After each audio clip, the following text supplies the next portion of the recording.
Magandang araw po sa inyong lahat.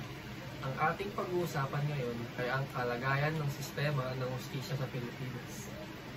Isang isyung malapit sa puso ng bawat isa sa atin dahil ito ay may direktang epekto sa ating araw-araw na buhay. Sa kabila ng mga pagsusumikap na mapabuti ang sistema, patuloy ang mga hamon na kinakaharap nito. Ano nga ba ang kalagayan ng ating hustisya at paano ang mga hakbang na dapat gawin upang ito'y mapabuti?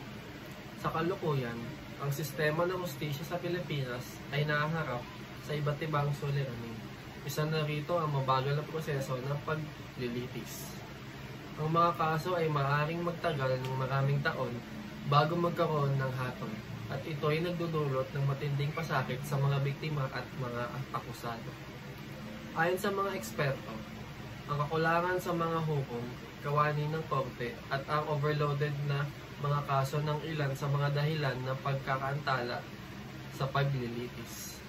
Ang masaklap pa, ang mga biktima ng krimen at ang kanilang pamilya ay madalas na nawawalan ng pag-asa na makamtan nila ang hustisya. Kasama rin sa mga suliranin ang issue ng undue influence o impluwensya ng mga makapangyarihan sa mga desisyon ng hukuman.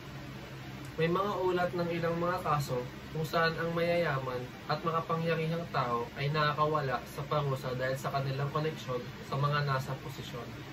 Dahil dito, natatamasa nila ang tinatawag na selective justice, o kaya hindi pantay na pagtrato sa mga kaso batay sa estado ng buhay ng isang tao. Gayunpaman, may mga hakbang na ginagawa ang ating gobyerno upang mapabuti ang kalagayan ng hustisya. Halimbawa, ang mga inisyatiba tulad ng judicial reform ay layuning mapabilis ang mga kaso at mapabuti ang transparency ng mga korte. Nagsasagawa rin ng mga training at seminars para sa mga hukom upang higit nilang mapaigting ang kanilang kakayahan at kaalaman ng pagpapasya ng mga kaso. Mayroon ding mga proyektong layunin bawasan ang mga kaso ng mga korte, tulad ng Alternative Dispute Resolution o ADR, na naglalayong solusyonan ang mga hindi pagkakasunduan sa labas ng korte. Sa kabila ng mga pagsisikap na ito, nananatiling mahalaga ang papel ng bawat isa sa atin, ang mga mamamayan, sa pagpapabuti ng sistema ng hustisya.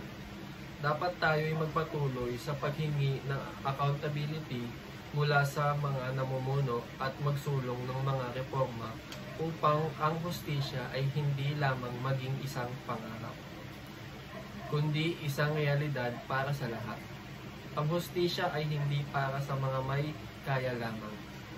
Ito ay karapatan ng bawat isa.